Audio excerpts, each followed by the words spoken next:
What is this heckling? What is heckling? She's not. What is this? I haven't even started. Sir, what is I don't this even here? understand. நீங்க என்ன பேசுறாலும் புரியாது. I know. எதுக்கு புரியாம பேசுற? Sir. ये भाजपा का मानसिकता है. Sir, what is this? She's not even started and a member is heckling us to the speaker. This is the respect for women. Exactly, sir. What is this? I don't even understand what he says. What is the point in saying this? What is this? Why is it started? This is the respect for women. This is how you behave. BJP doesn't respect women. You have no respect for women. Started a speech. Shame on you. Shame on you. Really? Shame on you. Shame on you. Really shameful. Idiot. Very shameful. Idiot.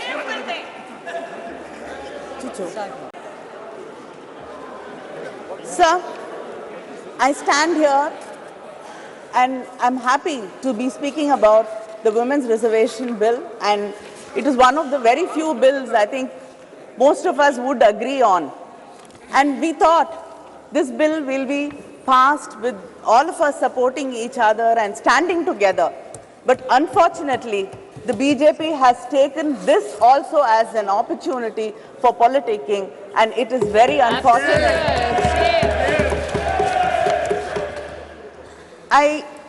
I'm just reminded of what Periyar said when I see the BJP speaking here and heckling us, that the pretense of men that they respect women and that they strive for their freedom is only a ruse to deceive them.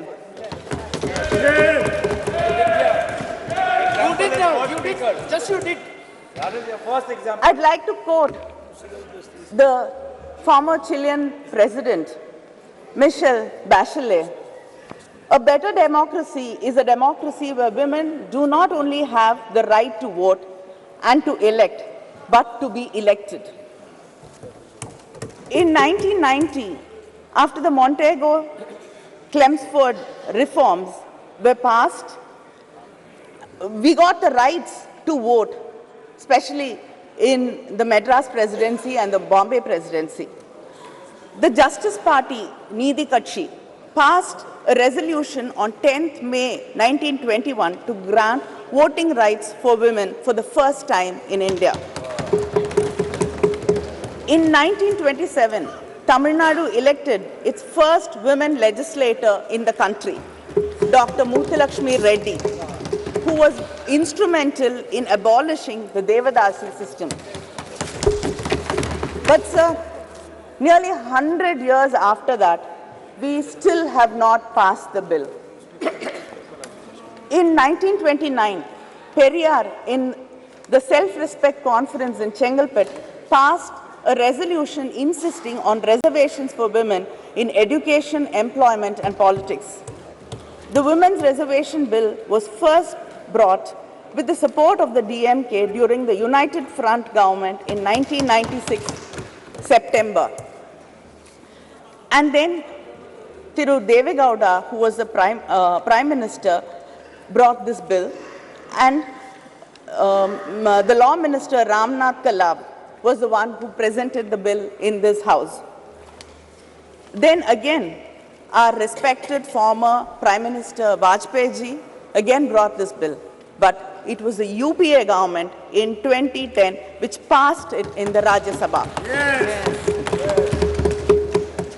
And I got an opportunity to speak on the bill in the Rajya Sabha, and that was 13 years ago. And I've got an opportunity to speak on this bill again here. Yes. And we're still speaking about this bill and debating it for the past 13 years. Only House is dead. Only House is dead. House is dead. The Women's Reservation Bill is a poll promise of the BJP. Yet, many leaders had to urge them to bring this bill and to pass it. Our leader, Kalaignar, had written to the Prime Minister in 2014 to pass this bill.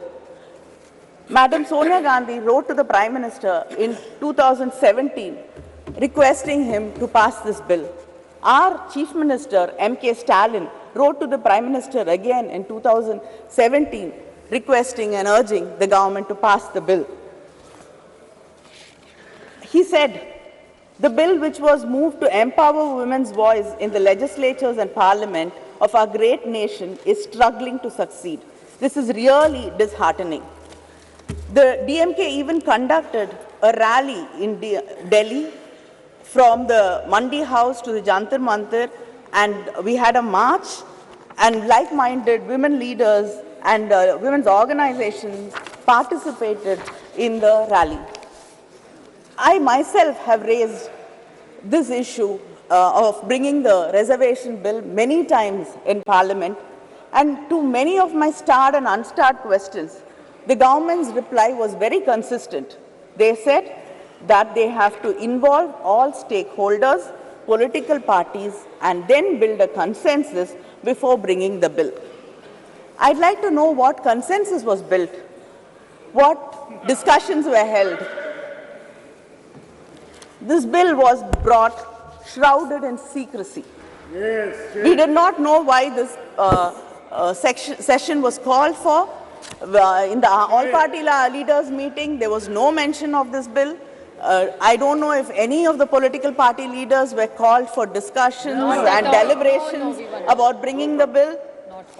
And suddenly, the bill popped up from our computer screens like Jack in the Box. Is this going to be the way this government is going to function? Like we've suddenly seeing that there are lotuses blooming, springing from the uniforms of our secretariat staff. Is everything going to be a surprise like this?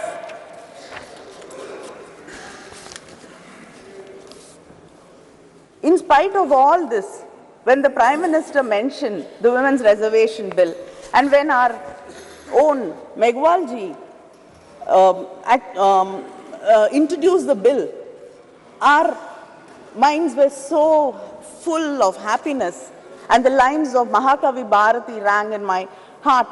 பட்டங்கள் ஆழ்வதும் சட்டங்கள் செய்வதும் பாரினில் பெண்கள் நடத்த வந்தோம் எட்டும் அறிவினில் ஆணுக்கு இங்கே பெண் இளைப்பிள்ளை தான் என்று கும்மியடி, which if I translate says that we have come to make laws and to rule.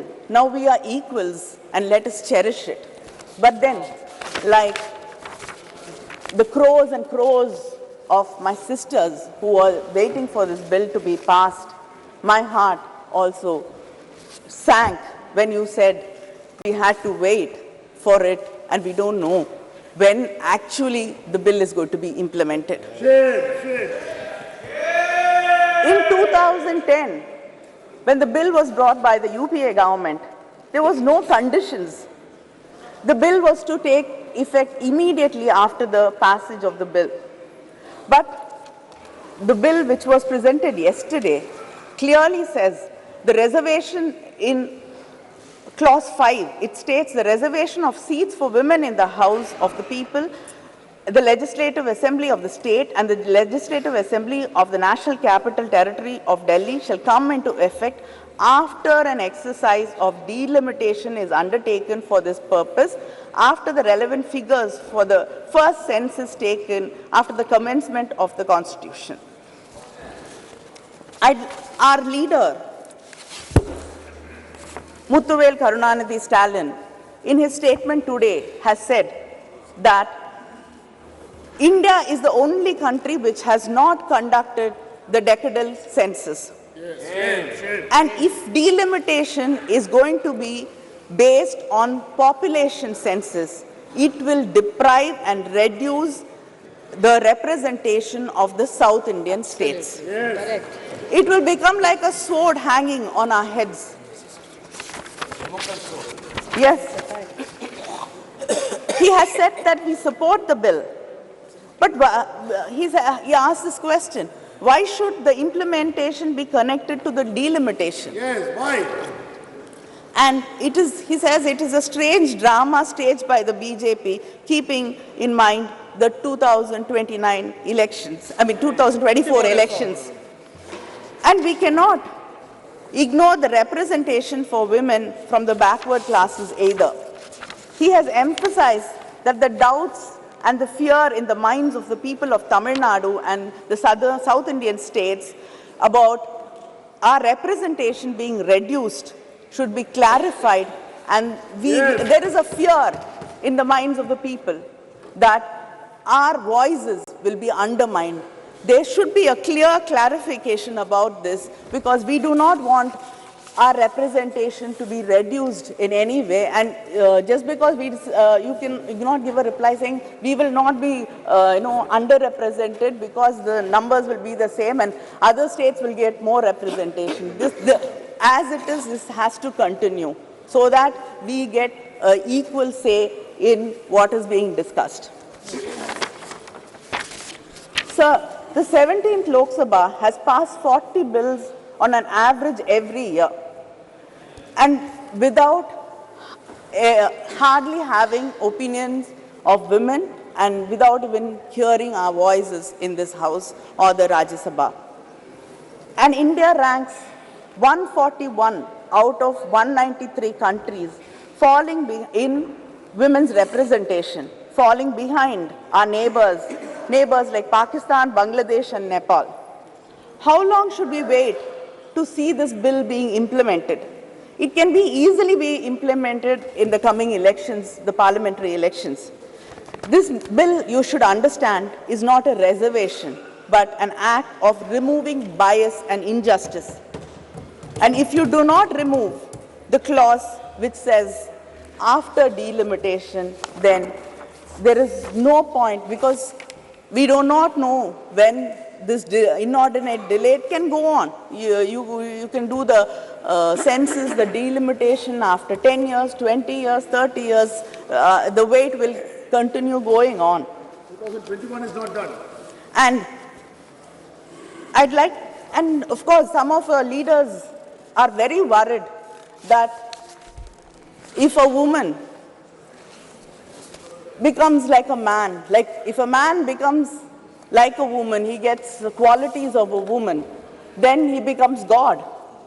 But when a woman becomes strong, brave, then it is not something which is acceptable and she becomes a devil. You believe in God, you believe in Hinduism, and I'd like to ask, what is Kali? Isn't she brave? Yes. Isn't she strong? Yes. So who are you insulting? This is why cannot women be strong? Why cannot women be brave? There are stories of, haven't women participated in the independence struggle? Haven't women fought wars?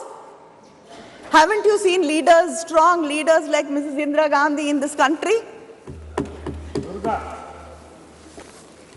It is this kind of words which actually put fear in our hearts. And yes, Jayalalithaa was a strong leader. I accept. I have no hesitation in accepting that she's a very, very strong leader. Well done, Kani, well done. Well done. Leader admitted. Exactly. Well done, Kani. And Mayawati ji, Madam Sonia Gandhi. Mamta Banerjee. Mamta Banerjee. And the one of the names you often forget is Sushma Swaraj ji. Yes. And I also like to quote You can keep what it. We don't want it. I like to quote what Shri Arun Jaitley ji said when the discussion in Rajya Sabha happened. He said, the argument that men can also ensure justice to women has been weakened. Underrepresentation and discrimination stare us in the face. Politics of tokenism must now evolve into politics of ideas. So please stop this tokenism. And this bill is called Nari Shakti Vandan Bill. Stop saluting us. We do not want to be saluted. We do not want to be put on pedestals. We do not want to be worshipped. We do not want to be called mothers. We don't want to be your sisters, your wives. We want to be respected as equals.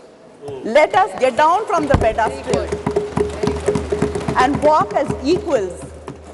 We have a right to this country as much as right you have This country belongs to us. This parliament belongs to us. And we have a right to be here. Thank you.